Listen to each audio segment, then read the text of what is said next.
বিরতির পর স্বাগত। গতকাল অর্থাৎ 23শে জুলাই অর্থমন্ত্রী নির্মলা সীতারামন তিনি বাজেট পেশ করেছেন এবং সেই বাজেটকে জনমুখী বাজেট বলেছেন প্রধানমন্ত্রী থেকে শুরু করে রাজ্যের মুখ্যমন্ত্রী ডক্টর মানিক সাহা।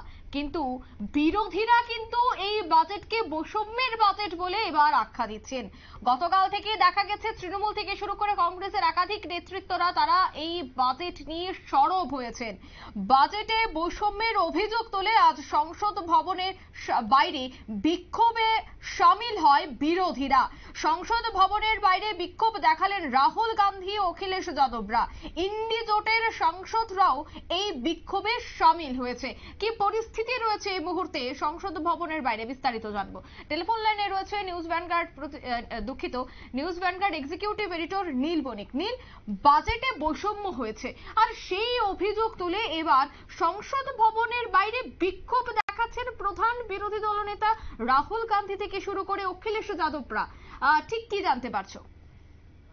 সংসদ শুরু হওয়ার আগে সংসদ ভবনের বাইরে বিক্ষোভ দেখান অখিলেশ যাদব এবং রাহুল গান্ধীরা, সঙ্গে ইন্ডি জোটের সমস্ত যারা সাংসদরা রয়েছেন তারা এই বিক্ষোভে ছিলেন।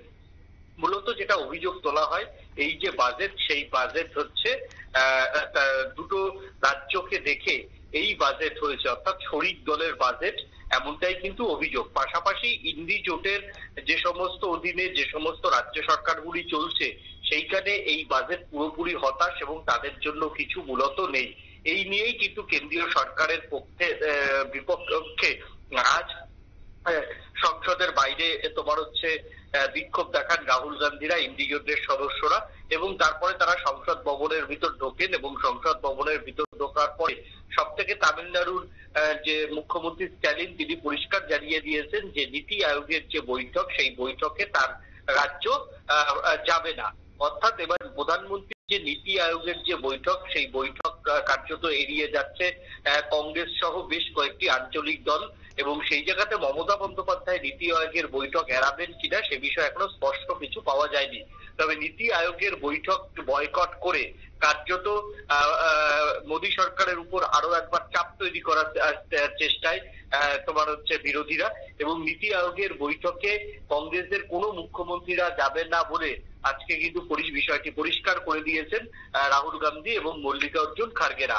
এক কথায় বাজেট নিয়ে যে বিতর্ক, সেই বিতর্ক আজকে আরো বাড়লো এবং সংসদে ইতিমধ্যে কিছুক্ষণ আগে কেন্দ্রীয় অর্থমন্ত্রী নির্মলা সীতারামন তিনি জানিয়ে দিয়েছেন যে সব রাজ্যের জন্যই বাজেটে সংস্থান তিনি রেখেছেন, তবে হয়তো এত সব রাজ্যের তিনি নাম করতে পারেনি। এত বড় দেশের বাজেটে সব রাজ্যের কি কি প্রকল্প দেওয়া হয়েছে সেগুলো বলা সম্ভব নয় বাজেটের মধ্যে, কিন্তু বাজেটের যে খসড়া রয়েছে সেই খসড়াতে সবটাই রয়েছে। তাই রাহুল গান্ধী নির্মলা সীতারামন পরিষ্কার জানিয়ে দিয়েছেন যে বিরোধীদের আগে খসড়াটা দেখা উচিত, খসড়া দেখে তারপর তাদের বক্তব্য রাখা উচিত বলে পাল্টা জানিয়েছেন কেন্দ্রীয় অর্থমন্ত্রী নির্মলা সীতারামন। একদমই ধন্যবাদ। অর্থাৎ সংসদ ভবনের বাইরে বিক্ষোভ এবং সেই বিক্ষোভে সামিল হয়েছেন বিরোধী দলনেতা রাহুল গান্ধী থেকে শুরু করে অখিলেশ যাদব। অন্যদিকে নির্মলা সীতারামন অর্থমন্ত্রী তিনি বলেছেন যে প্রথমে খসড়া দেখতে হবে এবং বাজেটে সব রাজ্যের জন্য চিন্তা ভাবনা করা হয়েছে, কোন রাজ্যের জন্য কি প্রকল্প আনা হয়েছে সমস্তটাই খসড়াতে প্রকাশ করা হয়েছে। তাই প্রথমে খসড়া দেখুন, তারপর বিক্ষোভে সামিল হন। ঠিক এইভাবেই কিন্তু নির্মলা সীতারামন তিনি এই বিক্ষোভ নিয়ে মুখ খুললেন।